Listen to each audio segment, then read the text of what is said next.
What's up, champions? It's Devin Peterson here, and you are watching Bullseye and Beyond, where you ask the questions, I answer them truthfully. And the questions have been coming in rapidly. It is phenomenal that we can get so many questions, because I know that there's so much nonsense spewed in the darting public, especially in South Africa, by, I'm not going to say a handful, there's a lot of you. And I think that at this point in time, you know that I can speak truthfully because I have the receipts. And when somebody talks in a way that they have been, I'm not correcting what they have said, because that is probably their version of it. I'm just coming with the truth, which is a position that we want to have all the time. And I feel as though there's never been an opportunity for me to share the truth. So this is a platform, and welcome to the Bullseye and Beyond show. If you've liked the episodes before, like, subscribe, share with your friends. Let them know what's happening, because the movement, the African movement through the African Darts Group is happening, regardless of what is happening currently in the toxic environment. And we're positioning it correctly simply because everybody needs to know exactly what happened in the past so that we can move forward. And that is a lot of the topic today. So yeah, let me give you a quick understanding about what the conversation is. So it's ADG, Pro DSA, and Darts South Africa. We had a meeting 16 September 2025. They dubbed it as the Unity Talks. It was never Unity. They came there with preconceived ideas. We came there with let the players play, and those two didn't gel. But I'm going to give you exactly the details as it went down. You can make the decision for yourself. Who was right, who was wrong. But let me give you the understanding of what the question was and where it all starts, right? When we got to this question, there has been years already before that, right?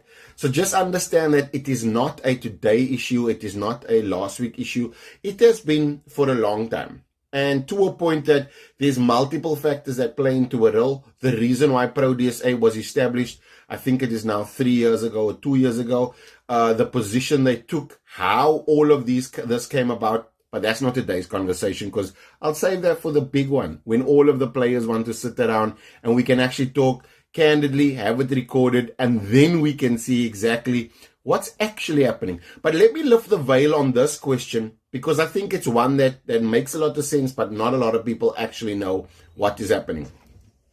So the question goes, it's from social media, and the question is, Devin, what happened in the meeting between ADG, Pro DSA, and DSA? There seems to be multiple sets of minutes doing the rounds, and nobody is the wiser. So the fact that there's multiple minutes, question mark. Number two is Pro DSA, ADG, Darts South Africa was a ghost in the meeting. That's a topic. And then also what happened in the meeting. So let me give you from the start. In the meeting itself was myself, owner of ADG, Nicole Alcock, MD and partner. And then we had Kez, which was there in an observer role as well. Then we had John Steele, who was there in his WDF role. That is still not celebrated by Darts South Africa, by the way.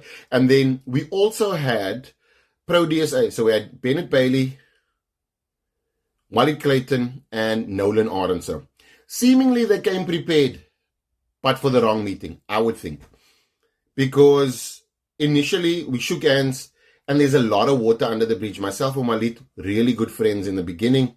And there's just been a turnaround basically on their side. And then myself and Nolan, we were good friends. Then there was something that happened, which I'll leave for a later date. And yeah, we'll probably never be friends again. But I think, call a spade a spade. It was great to first finally meet Bennett Bailey. And when we met, it was great, because the initial handshake was good, and then we sat down, and then it started to get formal, which was the laughable for me, but also I needed to be very, very formal in that meeting as they wanted it to be, right? And remember, this is the Unity Talks meeting, so you feel as though there's going to be a bit of a softer approach, but Bennett Bailey came out swinging, asking me what is my credentials for that meeting. And my immediate response is credentials. I didn't know I needed credentials. You coming to see us. I don't know who I was supposed to send credentials to, because I'm the owner of ADG. You are Pro DSA chairperson. You coming to us. And I think that was a strong arm position from him. Bennett has been obviously in multiple SAFA talks and hierarchy levels, but this is darts. This is different levels. Yeah, you coming in as a nobody. Your titles mean nothing. Your experience is why you are in the room. Not even your darting experience, but it is your influence that got you in the room. And in my head, I thought that Bennett Bailey was going to have a different approach. Was going to be a professional approach, nice approach, conversational approach. But that rubbed me up the wrong way from the start, simply because I thought we were going to have a different conversation. And then it had to be, okay, cool, I see this is as formal. And he came very aggressively. And my response rubbed him up the wrong way as well. So his body language changed immediately. So did Walit's and Nolan's. And when we sat in the meeting, the conversations were going around about what was said, who said what, why can't we move together? And the key point there was, I asked them what they bring into the party, because we bring all of the 9,000 things and the circus plus the contacts and everything. And they brought potential. And I made the analogy in the meeting. I said, if I go to a house and I see a light switch, and I know the house, the electric works in the house. If I flick the light switch, what happens? Lights goes on. Similar in ADG. You join ADG. The calendar set out per annum. The series are set out per annum. We introduce different tournaments at different times because we are a developing group for the continent. Then it was told to me that on their side, they have potential million rand events that are going to come to South Africa. They have the potential of emulating PDC, and their membership is so strong and going to be growing exponentially, and all of this nonsense, which I almost felt disrespected that they could try this almost marketing spiel that they have this and that. And I knew, like, you don't have that. You don't have none of what you are saying, number one. You don't have the resources to back up what, and that is why the way Pro DSA is structured will hinder every single player. Because number one, you're paying 1,000 rand to play 10 events to qualify for the final for one spot. Tell me, at what point in time do you pay 1,000 rand for 10 events? And in those 10 events, there's no prize money. Like, I know if ADG done that, we would be hung out to dry. We'd be told we thieves, we all of these things.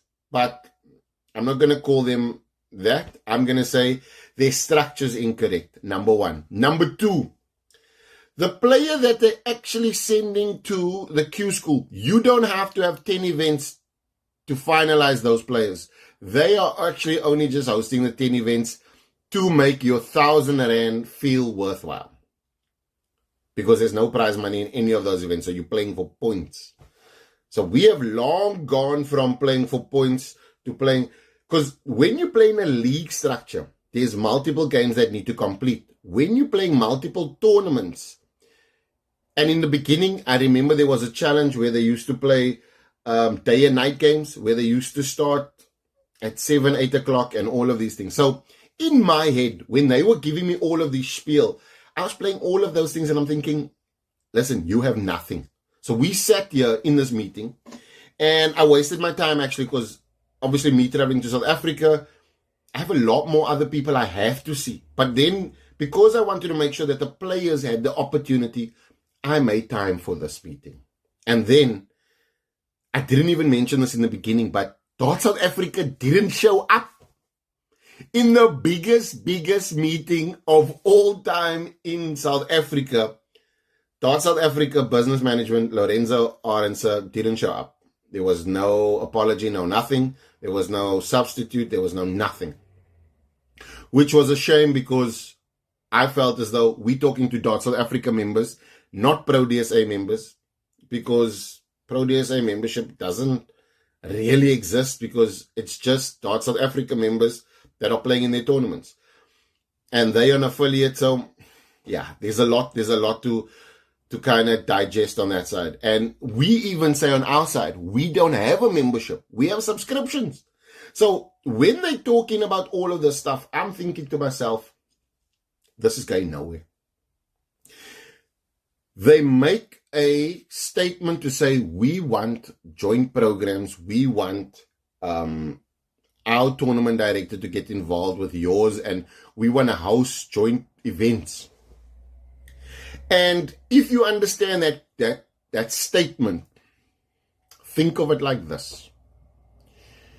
You coming in as a mom and pop store, and you coming into a retailer, a major franchise retailer, and you telling them, we want to run joint events and we want to have part and parcel of what you are currently doing. What is that retailer going to tell you? Meneer, jy kan maar gaan. You can maar go. I mean, there's no point in us sitting. All I want to do is, the conversation is, let's shake hands and let's allow the players to play. They came in with, we want to inherit what you are doing and we want to have joint programs and joint this and joint that. So just understand, it's supposed to be unity talks, and unity talks meant that we are going to make sure that we lay the platform or the foundation to move forward.